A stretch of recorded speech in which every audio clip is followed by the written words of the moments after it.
అందరికీ నమస్కారం అండి. ముందుగా చాలా థ్యాంక్స్. ఈరోజు చాలా ప్రెస్ మీట్లు ఉన్నాయి మీకు.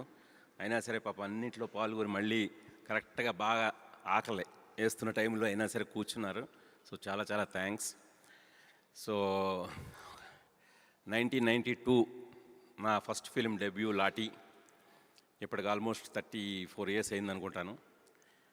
ఇది నా 14వ సినిమా. కానీ నా మొదటి సినిమాకి ఎలా అయితే నర్వస్గా ఫీల్ అయ్యానో అలా ఫీల్ అవుతున్నాను. ఎందుకంటే ఒక కొత్త కథని కొత్తగా చెప్పాలని ప్రయత్నించాను. నా శాయశక్తిలో ప్రయత్నించాను. ఖచ్చితంగా దాన్ని మీరు ఆదరిస్తారని, నేను ఎలా ఫీల్ అయ్యి ఒక ఎమోషనల్గా తీశానో అంతే ఎమోషన్ మీకు కూడా కలగజేస్తానని గట్టిగా నమ్ముతున్నాను. నేను ఎప్పుడు కూడా ప్రేక్షక దేవుళ్ళనే నమ్ముతాను. వాళ్ళ టైంకి, వాళ్ళ డబ్బుకి, వాళ్ళ విజ్ఞతకి వాల్యూ ఇస్తాను. ఈ మూడు మళ్ళీ మళ్ళీ దృష్టిలో పెట్టుకొని, ఒళ్ళు దగ్గర పెట్టుకొని యూఫోరియా అనే సినిమా తీశాను. ఖచ్చితంగా మీ టైంను వృధా చేయను, మీ డబ్బుని వృధా చేయను, మీ విజ్ఞతకి పెద్దపీట వేశాను. ఖచ్చితంగా ఈ యూఫోరియా అనేది ఆ స్థాయిలోనే మీకు నచ్చుతుందని నమ్ముతున్నాను. అలాగే అంటే ఈ సినిమా పేపర్ మీద బడ్జెట్ లెక్కలేసుకుంటే నిన్న చూసిన కొంతమంది మిత్రులు ఏంటి సార్ డబ్బులు అలా పెట్టేశారు అని మన ఇండస్ట్రీ మిత్రులు అన్నారు. కానీ అంటే ఈ కథకి ఎలా పెట్టాలో అంతా పెట్టేశారు. కానీ ఇండస్ట్రీలో ఏ ప్రొడ్యూసర్ మాత్రం ఈ సినిమా తీయడండి. ఎందుకంటే ఈ సినిమాకి ఇంత ఖర్చు, ఇంత టెక్నికల్ వాల్యూస్ తోటి, ఇంత ఎక్స్పర్టైజ్తో చెప్పాలి. బట్ అది కొత్త వాళ్ళ మీద చెప్పాలి. సో కొత్త వాళ్ళ మీద చెప్పినప్పుడు మనకు బడ్జెట్ బ్యారేజీలు ఉంటాయి. అలాంటిది మీరు అవేమీ పట్టించుకోకుండా సినిమాని, కథని ఎలా అయితే నమ్మారో, మీరే కాదు మీ ఫ్యామిలీ మొత్తం కూడా నమ్మి ఈ సినిమాని అంటే ఒక మీకు ఫ్యామిలీ ప్రొడక్ట్ లాగా తీశారు మీరు. అది ప్రతి ఫ్రేమ్లోనూ కనిపించింది. నిజంగానే ఈ సినిమా అంటే ఒక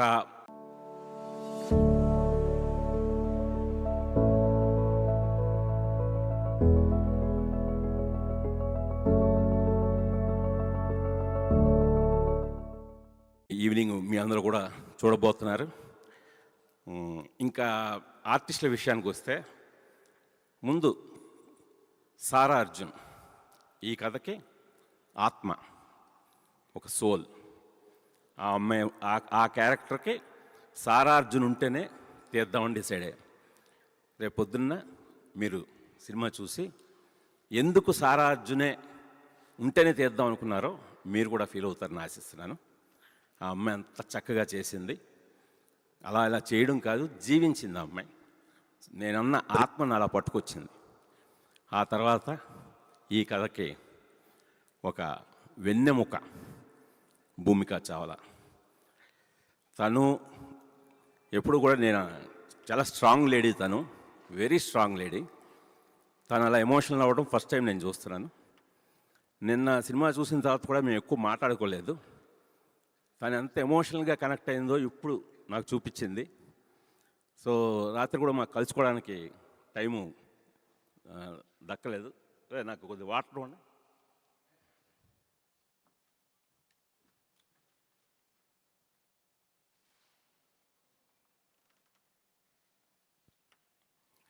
అంటే ఈ కథని భూమికా చావ్లా అనే ఆర్టిస్ట్ కాదండి, ఒక వింధ్యా వేములపల్లి అనే పాత్రలో జీవించింది ఆవిడ.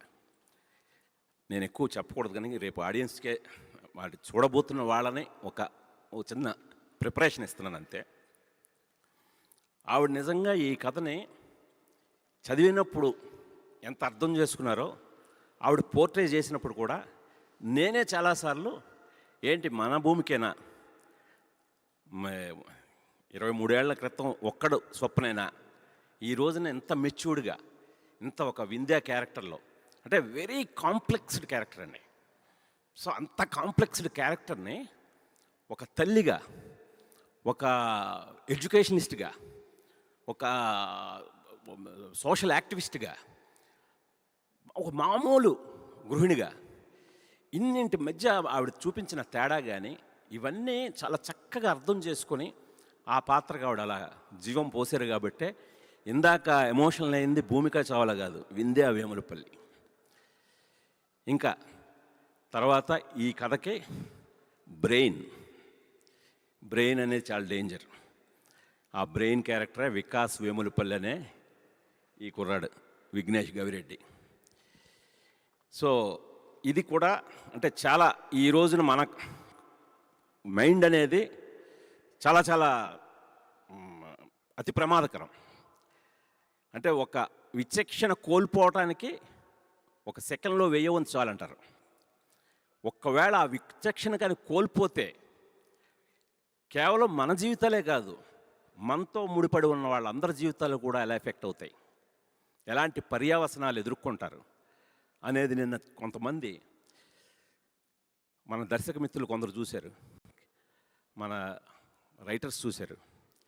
సార్ సినిమా చూస్తే భయం వేస్తుంది సార్ అన్నారు. అదేంటి సార్, ఒక హారర్ సినిమా అయితే తీయలేదు కదా నేను యూఫోరియా అని భయం వేస్తుంది ఏంటండి. సార్ ఇంట్లో ఇలా జరుగుతున్నాయా, మన ఇంట్లో ఇలా జరుగుతుందా, మన పిల్లలకి ఇలా జరిగిందా, జరుగుతుందా, ఏమో జరిగిందేమో వాళ్ళు చెప్పట్లేదేమో, బయట ఇంట్లో అలా జరుగుతుందా, నిజమే కదా పేపర్లో చదువుతున్నాం కదా. సినిమా అంతా మొదటి ఫ్రేమ్ నుంచి ఎండ్ ఫ్రేమ్ వరకు భయపడుతూనే చూసాం సార్. అంటే ఈ రోజున కాంటెంపరీ ఇష్యూస్ని అలా రిఫ్లెక్ట్ చేసినట్టుగా ఉంది అని చెప్పి వాళ్ళందరూ, నేను సారీ మీకు ఎక్కువ వాళ్ళ కామెంట్లు చెప్పేస్తున్నాను, మీరు చూడబోయే ముందు మిమ్మల్ని ఇన్ఫ్లుయెన్స్ చేయడం నాకు ఏమాత్రం ఇష్టం లేదు. సో వాళ్ళందరూ అలాగా ఇదేంటే ఈ పాత్రలు, నేను చెప్పిన ఈ ముగ్గురు పాత్రలు, ఆ తర్వాత ఒక సైకో సాహెల్గా పృథ్వీ అడ్డాల, తను కూడా అంటే పాత్రని అర్థం చేసుకొని నిజంగానే సైకోనా అని అనిపించేలాగా అందరూ బయటకు వచ్చి కూడా కుర్రాడు భలే ఉన్నాడండి, అసలు చాలా భలే కళ్ళు బాగున్నాయి అని అతను కూడా పొగుడుతున్నారు. ఆ తర్వాత లిఖిత, అమృత అనే క్యారెక్టరు ప్లే చేసిన తను. సో తను కూడా కరెక్ట్గా పాత్రకి, ఒక విలేజ్ నుంచి వచ్చి సిటీలో, మనం ఇప్పుడు చాలామందిని చూస్తుంటాం, విలేజ్లో బాగా చదువుకొని సిటీకి వచ్చిన తర్వాత సిటీ వాళ్ళకి ఏమి ఇచ్చింది, సిటీ నుండి వాళ్ళేం తీసుకున్నారు. ఇలాగా కొన్ని పాత్రలు స్పాయిల్డ్ కిడ్స్ అండి. అంటే ఈ సిటీ ప్రభావం, అంటే ఈ కథలో హైదరాబాద్ సిటీ కూడా ఒక నేపథ్యం మాత్రమే కాదు, ఒక పాత్ర కూడా. అంటే ఈ మెట్రోపాలిటన్ సిటీలో, ఈ కల్చర్లో ఈ సిటీ మనల్ని పెడితే చాలా ఉన్నత స్థాయిలో పెడుతుంది, అలాంటి ఆపర్చునిటీస్ ఇస్తుంది, అవకాశాలు ఇస్తుంది. అలాగే చెడిపోవడానికి కూడా అన్ని అవకాశాలు చూపిస్తుంది, దారులు చూపిస్తుంది. మనం దారి ఎటు తీసుకున్నాం అనే దాన్ని బట్టే మన మనుగడ ఆధారపడి ఉంటుంది. సో అలాంటి డిఫరెంట్ క్యారెక్టర్స్ని తల్లి కొడుకుల బంధం మెయిన్గా తీసుకొని ఈ క్యారెక్టర్లన్నీ కూడా నేను నరేట్ చేయడం జరిగిందండి. నేను ముందుగానే ఇంతకుముందు చెప్తున్నట్టుగానే ఈ 3 పాయింట్స్ని అడాలసెన్స్, पेरेंटिंग। हर माँ के दिल में एक उम्मीद होती है कि एक दिन उसका बच्चा बड़ा होगा, लेकिन एक माँ ऐसी भी है जिसके नसीब में शायद ये पल नहीं लिखा। మాట్లాడిన ఇప్పటివరకు మాటల్లో కూడా అమ్మో గుణశేఖర్ ఏదో చాలా భారంగా ఏదో చెప్తున్నాడు, చాలా డెప్త్తో వెళ్ళిపోయాడమ్మో. ఏం కాదండి, మామూలు వ్యక్తిని నేను. మామూలు వ్యక్తిగా ఎలాగైతే నేను సొసైటీని చూస్తున్నానో, ఈరోజు సొసైటీని ఎలా అయితే చూశానో అదే సొసైటీని చాలా మామూలు స్థాయిలోనే చెప్పాను. ఎక్కడ నా మేధస్సు ఉపయోగించాలని ఎక్కడ ప్రయత్నించలేదు, మెసేజ్లు ఇవ్వాలని అస్సలు ప్రయత్నించలేదు. మీకు కనబడుతుంది, మీకు దాంట్లో మీరు తీసుకుంటే సముద్రం అంత లోతు కనిపిస్తుంది. నేను మాత్రం ఒక లోతైన కథను చెప్పేస్తున్నానని ఎక్కడా కూడా ప్రయత్నించలేదు. సో అలాంటి ఒక నేపథ్యంలో యూఫోరియా అనేది మీ అందరూ కూడా తెలుగు టైటిల్ పెట్టినందుకు క్షమించాలి. బట్ యూఫోరియాని ఎందుకు పెట్టాను అనేది రేపు మీకు సినిమా చూసిన తర్వాత తెలుస్తుంది. ఈ కథకి ఈ టైటిల్ కరెక్ట్ అని కూడా మీ అందరూ అంటారు. కొన్ని సంఘటనలు, అంటే నిజ జీవితంలో జరిగిన కొన్ని సంఘటనల్ని ఇన్స్పిరేషన్గా తీసుకున్నానండి. ఇది పూర్తిగా వాటినే బేస్ చేసుకొని చేసింది కాదు. ఎందుకంటే కొన్ని సంఘటనలు తీసుకుంటే అలాంటి సంఘటనలు చాలా జరిగాయి సొసైటీలో. అందువల్ల ఇది ఏ ఒక్క సంఘటనలో ఆధారం చేసి తీసింది అయితే కాదు, అది కూడా నేను వివరణ ఇస్తున్నాను మీకు. ఇంకా టెక్నీషియన్స్ దీనికి ఒక ఫోటోగ్రఫీ ప్రవీణ్ కే పోతనని ఒక కొత్త అతన్ని ఇంట్రొడ్యూస్ చేశాను. అంటే కొత్త లెన్స్ తోటి ముందు నన్ను నేను కొత్తగా ప్రజెంట్ చేసుకోవాలనుకున్నాను. ఈ కథ డిమాండ్ మేరకు కూడా ఈ కథని వెరీ ఒక new age kind of story telling ఉండాలి. అలా చెప్పడానికి అతన్ని కాలభైరవ మ్యూజిక్, అతను బ్యాక్గ్రౌండ్ స్కోర్ ఎలా ఇచ్చాడో ఏంటనేది మీ అందరూ కూడా చూడబోతారు. బట్ ఖచ్చితంగా తండ్రికి తగ్గ తనయుడని నిరూపిస్తాడు కాలభైరవ. ఇంకా ప్రవీణ్ పోటీ కానీ ఇంకా మిగతా టెక్నీషియన్లు అందరూ కూడా వాళ్ళ ప్రాణం పెట్టి సినిమా చేశారు. వాళ్ళందరూ ఎక్స్పర్టీస్. ఎప్పుడు కూడా నా సినిమాల్లో నా ఒక్కడికే పేరు రాదు, నా టెక్నీషియన్స్ అందరికీ పేరు వస్తుంది. అలాగా యూఫోరియా కూడా అందరికీ పేరు తీసుకొస్తుంది. ఇంకా ఫైనల్గా నాకు ఈ సినిమాలో నాకు ఎప్పుడు రాసిన దగ్గర నుంచి ఈరోజు వరకు కూడా ప్రింట్లు వెళ్ళే వరకు కూడా నా ఫ్యామిలీ నాతోనే ఉంది. నా రాగిణి, మిస్సెస్ నీలిమ, యుక్త, వీళ్ళు ముగ్గురు కూడా అంటే మా ఫ్యామిలీ అందరం కలిసి కుటుంబ సమేతంగా, మీరంటే ఈ సినిమాని కుటుంబ సమేతంగా చూడకపోవచ్చు, బట్ ఇటు ఫ్యామిలీస్ చూడాలి, ఇటు యూత్ చూడాలి. మీకోసం మేము మా కుటుంబం అందరం కలిసి నిర్మించిన ఈ సినిమాని మీ అందరూ కూడా ఆదరిస్తారని ఇంకొకసారి మిమ్మల్ని సవినయంగా మనవి చేస్తున్నాను. నమస్కారం. థ్యాంక్ యూ గుణశేఖర్ గారు. Sorry, I'm going to take a quick moment to wish all the three and a lot of newcomers here. Vignesh, you are brilliant. I've said it from day one till now. Likita, I loved your performance, and Prithvi, brilliant. I've been here for a few years, but being in the same space as these people makes me want to do better, makes me want to go back to school and learn, because I realize there is so much to learn in your own field.